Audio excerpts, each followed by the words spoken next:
All right, so today we're with a bunch of activists at Dundas and Richmond Street, and they're handing out some pamphlets about prison justice. And I'm going to pass this over to Anthony to explain a little bit more.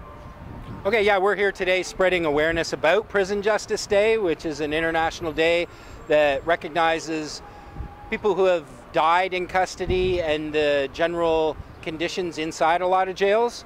And that day happens to fall on Friday, August 10th this year. And with the massive amount of mainstream publicity about the conditions at our local jail, we figured this provided a perfect opportunity to actually do something about it for a change. And so here we are on an info picket trying to spread awareness and let people know about our rally planned for Friday, where we're going to gather down here and then bus out to the Elgin Middlesex Detention Center and have a noise demo to let the guys inside know we're in solidarity with them and add to the pressure on the people who actually can affect the management of the facility. And a lot of this came about because of the conditions inside the jail, which would include crazy overpopulation and really unsafe and unhealthy conditions, and a whole lot of unwarranted violence, which has resulted in a number of lawsuits and a lot of political pressure. So we're just adding to all that right now, hoping to affect change and maybe have people consider the overall implications of our justice system. It's kind of interesting that the people down at the Elgin Middlesex Detention Center are saying that this is all due to budgetary cutbacks, and in a lot of ways it is. I mean, like, the provincial government just closed a couple jails, which contributes to the insane overcrowding.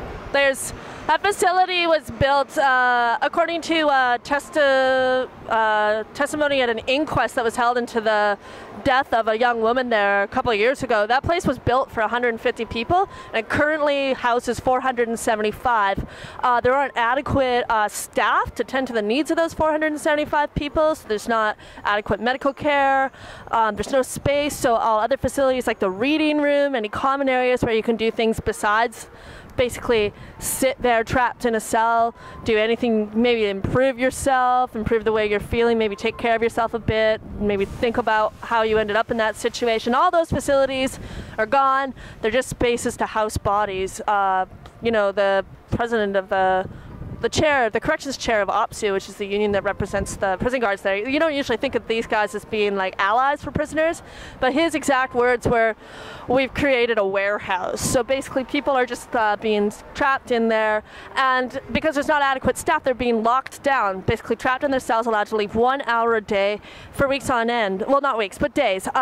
This used to be a punishment that was applied to a range when maybe there had been too many assaults or something like that, but this no longer, being locked down no longer has any meaning. So the only actual consequence for maybe some of the harder, prisoners in there, maybe exerting force and coercing, people that they can, that consequence has been removed, which has created even more violent conditions than any human being who endures that level of overcrowding. The fact that there's no cleaning crew, so there's literally feces on the floor. Yeah, basically the conditions there are horrifying. So the prisoners there have actually staged protests and tried to get their concerns heard by the management. But the last I heard, what the province had committed to doing was putting more cameras in the jail and also more heavily arming the prison guards. That's their solution. So we're going to rally here on Friday to say that we have a better idea, which is maybe rethink exactly how and why you're putting people in these buildings.